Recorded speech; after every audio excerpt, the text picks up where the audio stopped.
नमस्कार दोस्तों, मैं आपका दोस्त रवि। आज पार्ट 2 लेके आया हूँ ALP CBT 2 में आए हुए क्वेश्चन पेपर का। पिछले पार्ट में हमने 25 क्वेश्चन सॉल्व किए थे और पूरी तरह से विस्तार से बताया था जीरो स्तर से लेके। आज भी कुछ इसी तरह के हम अपने टॉपिक को करेंगे। क्वेश्चन नंबर 26 जैसा कि आप देख पा रहे हैं, पूछ रहा है कि बताइए राउफ जो है वो कहाँ पे मनाया जाता है, ये डांस ज़्यादातर कहाँ किया जाता है। तो मैं बता दूं कि ये ईद और रमज़ान के त्योहारों पर J&K में, जम्मू एंड कश्मीर में किया जाता है दोस्तों। अब बच गए ये जो इनकी भी बात कर लेते हैं। ये जो कर्मा डांस है ये कहाँ किया जाता है, तो ये दोस्तों झारखंड में और छत्तीसगढ़ में ज़्यादातर किया जाता है। स्वांग, जिसको हम देसी भाषा में सांग बोलते हैं, ये राजस्थान, हरियाणा और यूपी में किया जाता है। और विदेशिया जो है, विदेशिया ये एक प्रकार का ड्रामा है दोस्तों, और ड्रामा बिहार में किया जाता है। अब मैं आपको बता दूं कि ये जो टॉपिक है डांस का, ड्रामा का, इसको आप एक प्रॉपर नोट्स बना के तैयार कीजिए। इस तरह के क्वेश्चन 1 नंबर का जरूर पूछा जाएगा। तो ये 3-4 तो मैंने बता दिए, आप भी अपना एक डांस का पूरा टॉपिक तैयार कीजिए और जो तैयार कर ले वो मुझे अपने टेलीग्राम चैनल पर जरूर शेयर कीजिए मोटिवेशन के लिए। ठीक है, आगे बढ़ते हैं क्वेश्चन नंबर 27 की तरफ। क्वेश्चन नंबर 27 कहता है कि ऐसा कौन सा विटामिन है, देखिए इंग्लिश में लिखा है, मैं आपके लिए हिंदी में उसको ट्रांसलेट कर देता हूं। ऐसा कौन सा विटामिन की जरूरत पड़ती है ब्लड क्लॉटिंग के लिए। ब्लड क्लॉटिंग का मतलब होता है रक्त का धक्का जमना, जो अपन देसी भाषा में बोलते हैं खुरंट आ जाता है। उस खुरंट के बनने के लिए कौन से विटामिन की आवश्यकता होती है, तो विटामिन के जो है इसकी आवश्यकता होती है ब्लड क्लॉटिंग के लिए। अब बात करते हैं vitamin A, vitamin B, vitamin C, इन सभी की। ठीक है, अच्छा ये भी एक बहुत इंपॉर्टेंट टॉपिक है, इसके मैं भी शेयर कर रहा हूं आपको, और आपको भी इसके नोट्स बना लेने हैं। एक तो क्या है, आपको इनके केमिकल नेम्स याद रखने हैं कि केमिकल नेम्स में क्या है, कहाँ कहाँ इनका यूज होता है, किस चीज में। भाई विटामिन ए जैसे है वो आंखों के लिए अच्छा रहता है, इस तरह से। विटामिन बी के बहुत सारे पार्ट हैं, सी किसके लिए है, डी किसके लिए है, के किसके लिए है, ई किसके लिए है, ये और उनके केमिकल नेम, और किन किन चीजों से आपको वो विटामिन मिलती है, ये सारे नोट्स कुछ फोटो के माध्यम से मैं आपके साथ शेयर करता हूँ, डिस्कस करता हूँ, और कुछ आप अपने नोट्स जरूर प्रिपेयर कर लीजिए दोस्तों। ये जो टॉपिक कराने का मतलब है, ये ऐसा बताना है कि आपको कुछ नॉलेज हो जाए और आपको पता चले कि कहाँ कहाँ से क्वेश्चन आ रहे हैं। तो देखिए विटामिन ए जो है उसका केमिकल नेम है रेटिनॉल, हिंदी और इंग्लिश में दोस्तों यही नाम है इसका। विटामिन बी की बाद में बात करेंगे। विटामिन डी का नाम है कैल्सीफेरॉल, केमिकल नेम है दोस्तों, ये पेपर में आते ही आते हैं। विटामिन ई टोकोफेरॉल, ये जनन शक्ति बढ़ाने में काम करता है विटामिन ई। विटामिन के की तो अभी बात करी अपन ने, उसका नाम होता है फाइलोक्विनोन।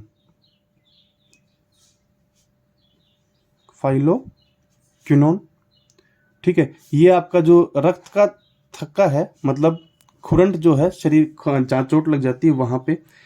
अब विटामिन सी, उसको बोलते हैं एस्कॉर्बिक एसिड। ठीक है, अब इनका यूज कहाँ कहाँ है वो मैं आपको बता देता हूं।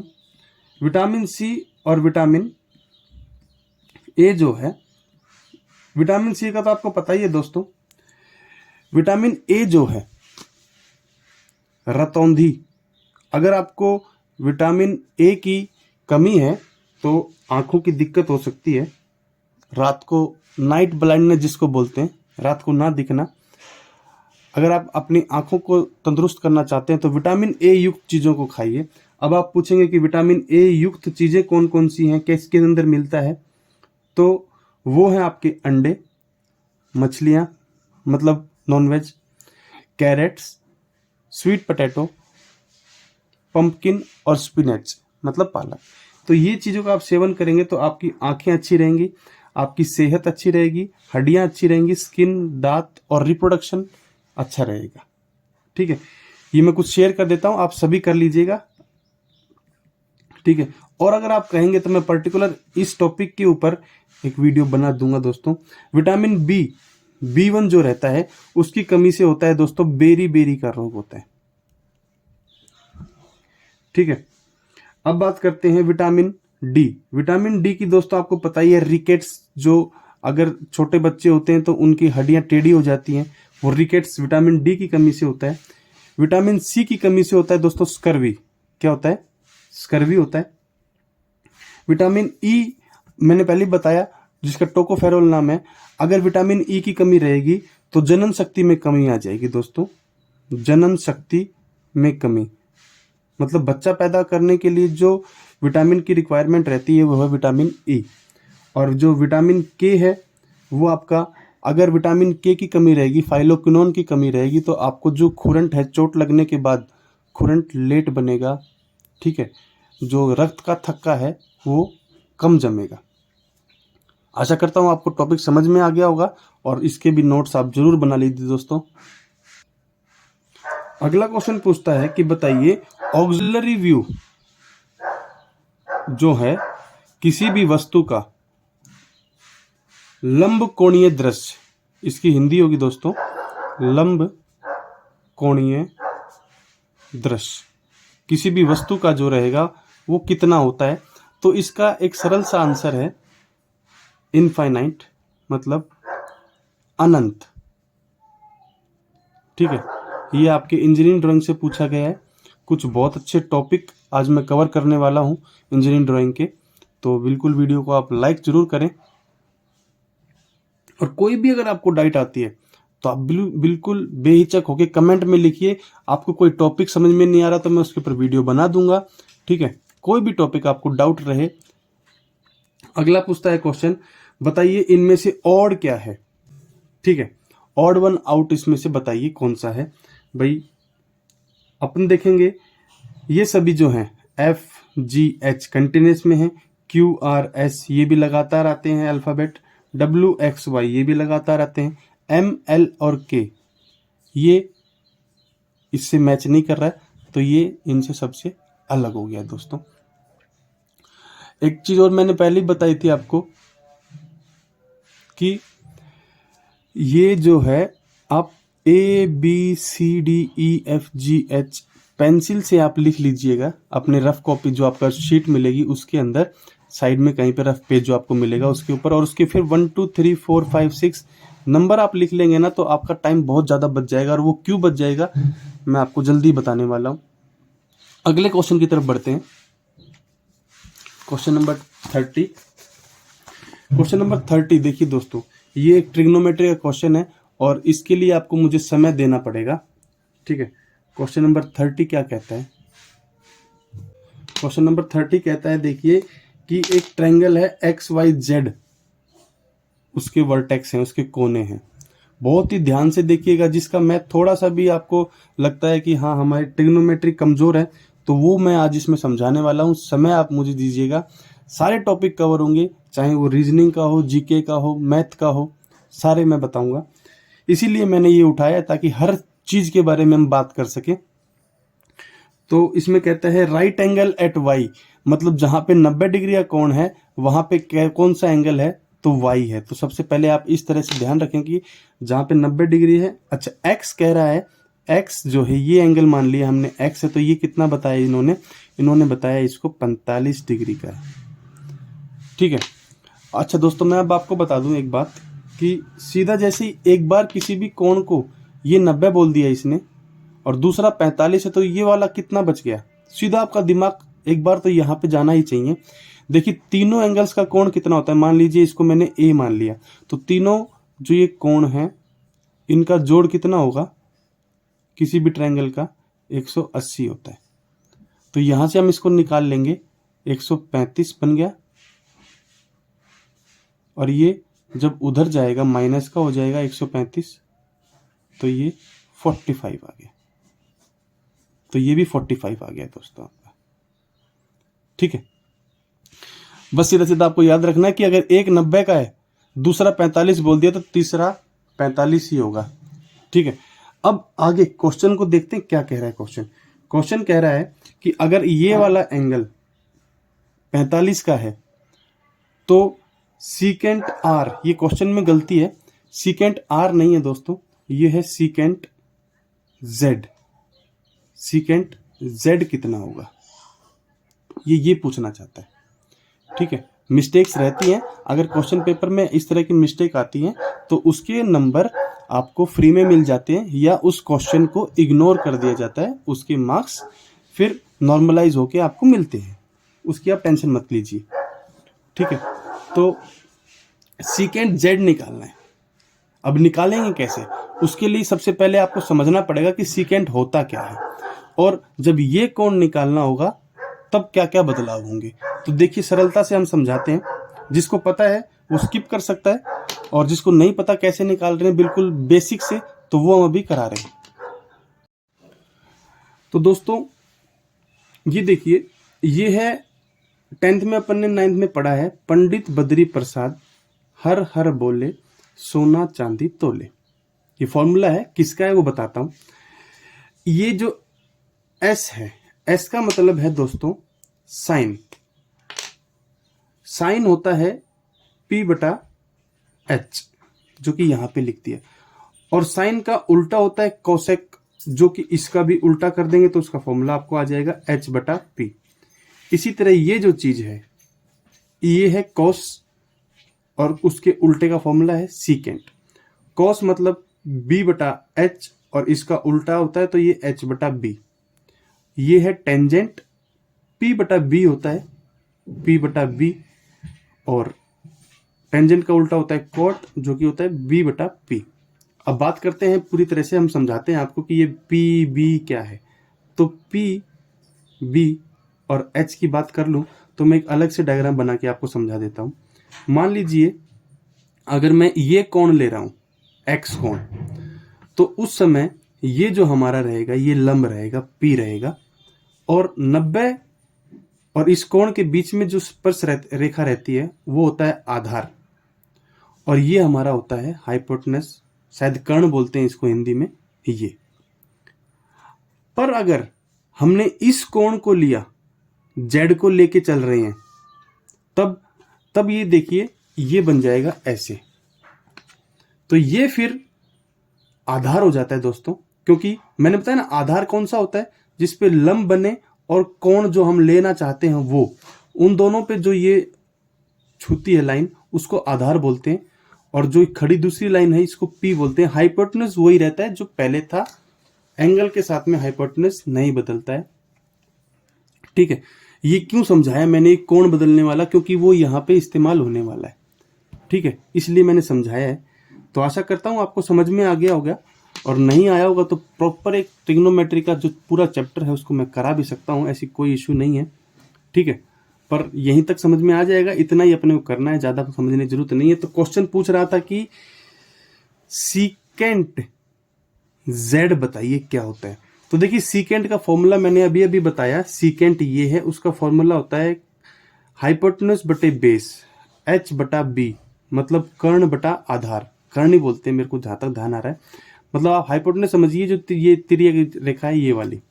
ठीक है, अब जेड एंगल है, जब एंगल जेड है, जैसे मैंने यहां पे समझाया एंगल जेड होगा तो इसका जेड के हिसाब से बेस कौन सा होगा दोस्तों, ये वाला होगा, ये वाला।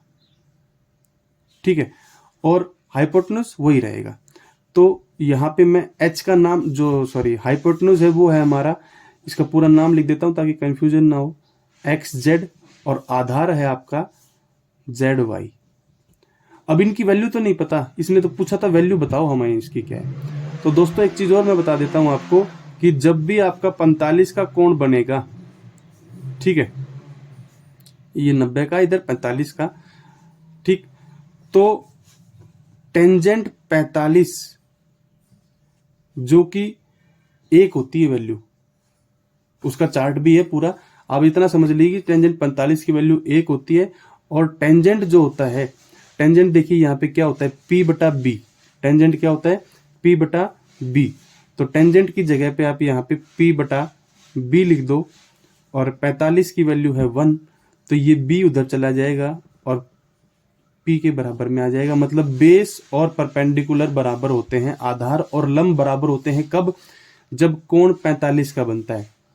तो यहाँ पे कोण 45 का बनता है, तो आप सीधा सीधा याद रखिएगा कि जब भी 45 का कोण बनेगा तो ये वाली लाइन और ये वाली लाइन आपकी बराबर होगी। ये 1 होगी तो ये भी 1 होगी, ये 2 है तो ये 2 होगी, 4 है, कुछ ना भी हो, ठीक है। तो मेरा समझाने का मतलब यही रहता है दोस्तों, आपको सीधा सीधा भी बता सकता था कि 45 का कोण है तो ये बराबर रहता है, ठीक है। वीडियो बनाना, लंबा बनाना मेरा उद्देश्य नहीं है, पर आपको ये पता चलना चाहिए, जैसा कि मैं पहले बताता आया हूँ, शॉर्ट ट्रिक जरूर याद रखें, पर पता चले कि आया कहाँ से है। तो ये यहाँ से आया है दोस्तों। आशा करता हूँ आपको अच्छा लगा है, अच्छा लग रहा है तो लाइक जरूर ठोक दें। ये जब हम पता चल गया कि परपेंडिकुलर और बेस बराबर है, तो इसको हम 1 और 1 ले सकते हैं। तो यहाँ पे जो आधार है जिसकी वैल्यू हमें निकालनी है बेस की, तो बेस की वैल्यू हो गई 1। तो अब h तो नहीं मिला, अब h कैसे निकालेंगे वो देखिए। सारे इस क्वेश्चन के अंदर पूरे समीकरणों को निकालने के लिए बोल दिया। अब ये देखिए, ये ट्रायंगल था आपका, ये 1 है, ये 1 है, आपको ये निकालना है। कैसे निकालोगे, पाइथागोरस थ्योरम पढ़ी है आपने, क्या होता है, h का स्क्वायर बराबर होता है लंब का स्क्वायर प्लस आधार का स्क्वायर। h पता नहीं है, लंब 1 है, आधार भी 1 है क्योंकि दोनों को बराबर मान लिया है, ठीक है। 1 का स्क्वायर 1, 1 का स्क्वायर 1, ये हो गया h, ये हो गया 2। अब ये स्क्वायर हटाना है तो इसका अंडर रूट लगा देंगे, ठीक है। तो इससे ये कट जाएगा, तो h आ गया आपका √2। बिल्कुल वैसे ही जैसे मैंने आपको बताया, जब ये दोनों बराबर होंगे ना दोस्तों, तो ये आप इसको √2 मान लेना। यहीं से वो सारी वैल्यू निकली हैं, जो होता है ना sin 30 कितना होता है, sin 45 कितना होता है, 60 कितना होता है, 90 कितना होता है, वो सारी वैल्यू यहीं से निकली हैं, ठीक है। तो ये हो गया आपका h कितना आ गया, √2, तो ये √2/1। तो आंसर आपका कितना आ गया दोस्तों, √2 सेकेंड z। इसी के साथ बढ़ते हैं दोस्तों आगे को। अगला क्वेश्चन है 31 नंबर। 31 नंबर बिल्कुल वही, सीकेंट 30 की वैल्यू प्लस cos 30 की वैल्यू कितनी होगी, ये निकालिए।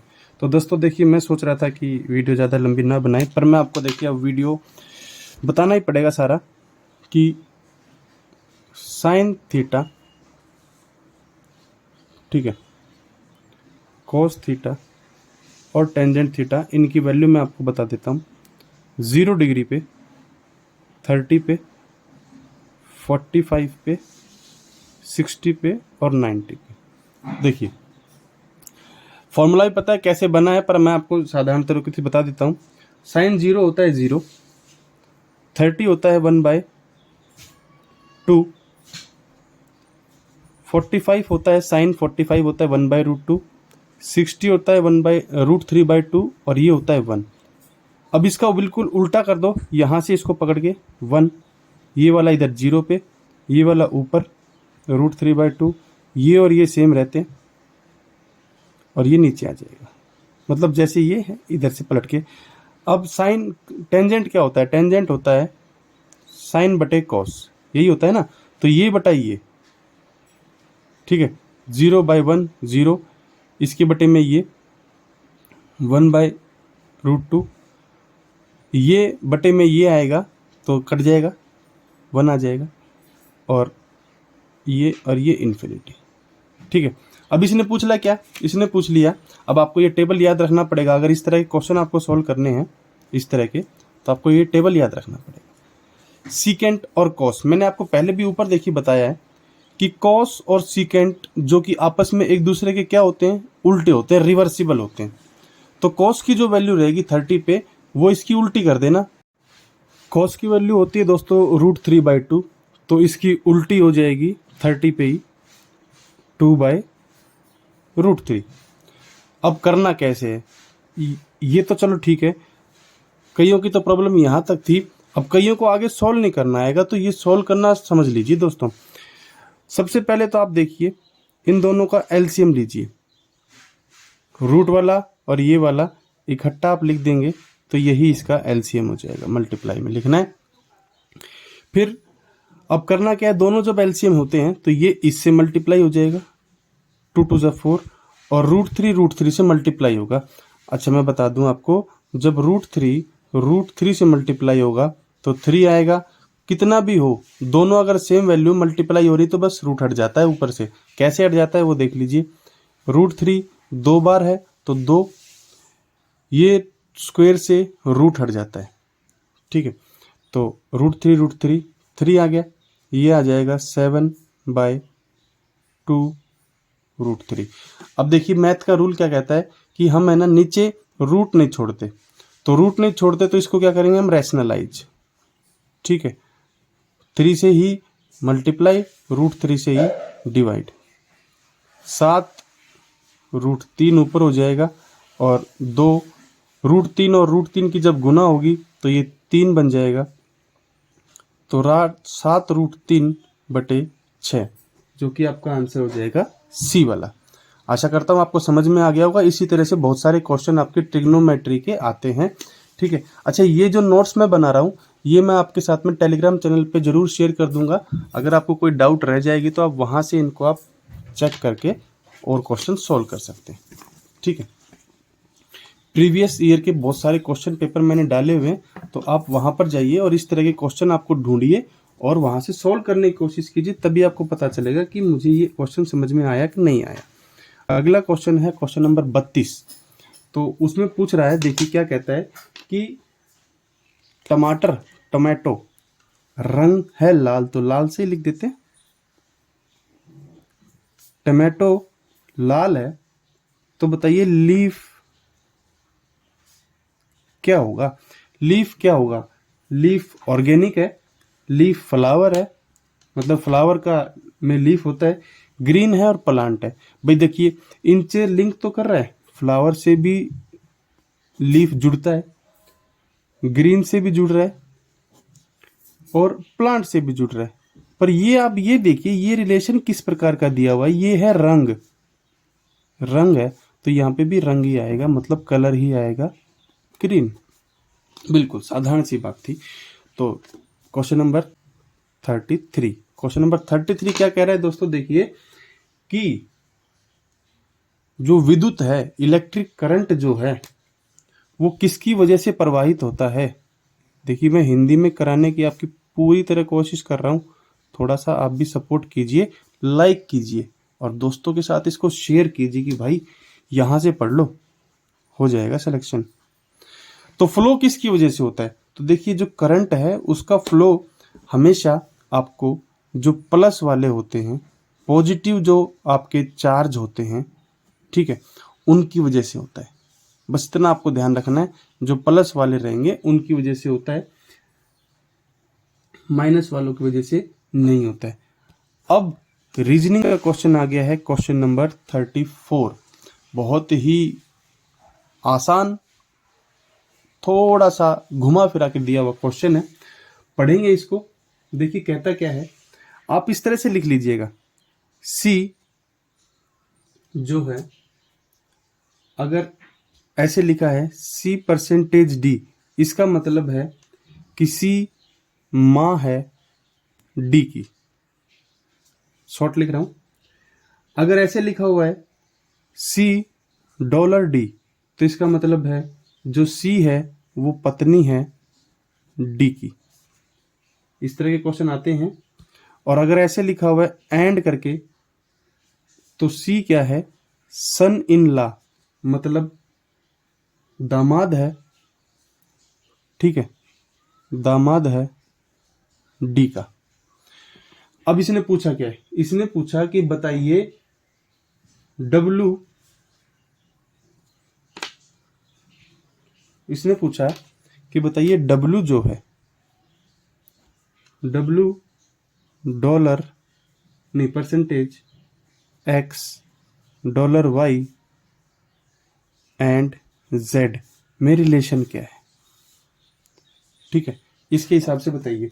तो करेंगे कैसे दोस्तों, इसको बिल्कुल आसान से तरीका से मैं बता देता हूं कि पहले तो इसको पढ़ो। परसेंटेज का मतलब क्या था, सी माँ है इसकी, तो ये हो गई माँ, और ये माँ है तो या तो ये बेटा होगा या बेटी होगी। ठीक है, अब इसकी बात करते हैं X dollar Y, X dollar Y मतलब सी पत्नी है डी की, मतलब ये पत्नी है इसकी, तो इसका मतलब ये बेटा नहीं है, ये बेटी है, और ये है अभी इसकी पत्नी, तो ये इनके बीच में आपस में क्या हो गया, ये रिलेशन हो गया पत्नी का और पति का।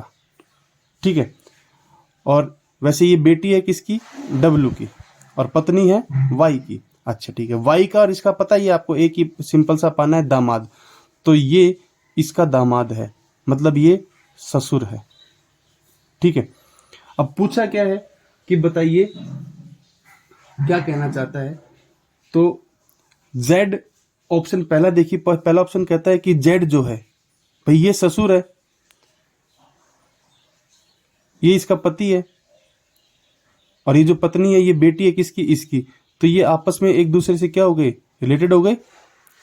ठीक है, तो ये माँ जो थी और ये जो ससुर है इसका दामाद का, तो ये माँ और ये ससुर पति पत्नी हो गए, तो जेड क्या हो गया, पति हो गया डब्लू का।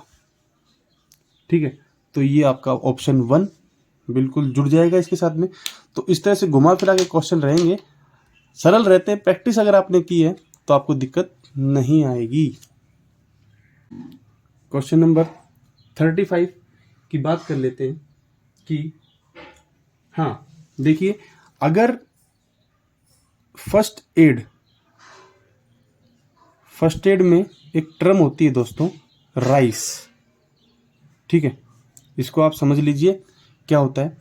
जब भी आपको कोई चोट लगती है, कोई नसों में खिंचाव आता है किसी प्रकार का, आपकी एंकल वगैरह या एडी वगैरह मुड़ जाती है, हाथ मुड़ जाता है, तो उसके लिए उन्होंने बताया है, फर्स्ट एड ने एक नई टर्म निकाली थी जिसका नाम है राइस। उसकी फुल फॉर्म मैं आपको बता देता हूँ।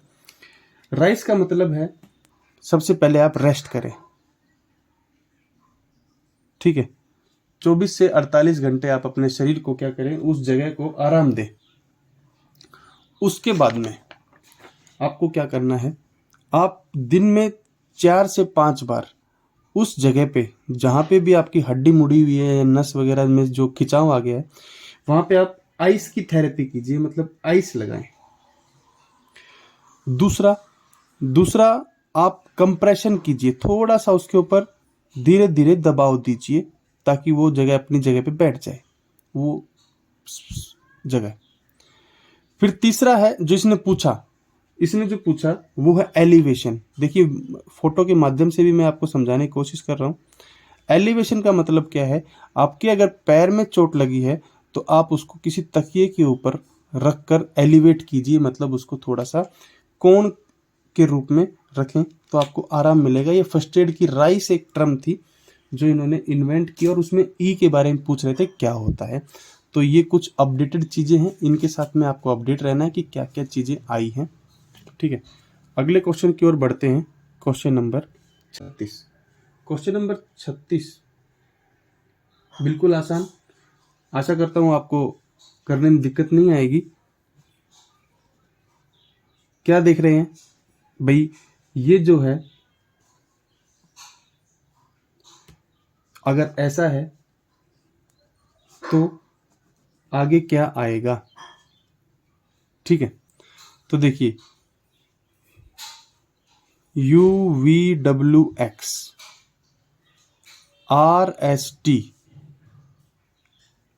LMNOP JKL, तो उससे पहले भाई ये वापिस चल रहा है ना, डिक्रीज में चल रहा है, तो क्या आएगा, LM में तो आएगा नहीं। ठीक है, ऐसा होगा जो रिटर्न में होगा, रिवर्स में होगा, उल्टा होगा। तो ऑप्शन ए FGH। ठीक है, इनके बीच में जो गैप था वो भी इधर मेंटेन हो रहा है और वापस उल्टा भी चल रहा है, तो यही आपका एक ऑप्शन हो जाएगा। ठीक है।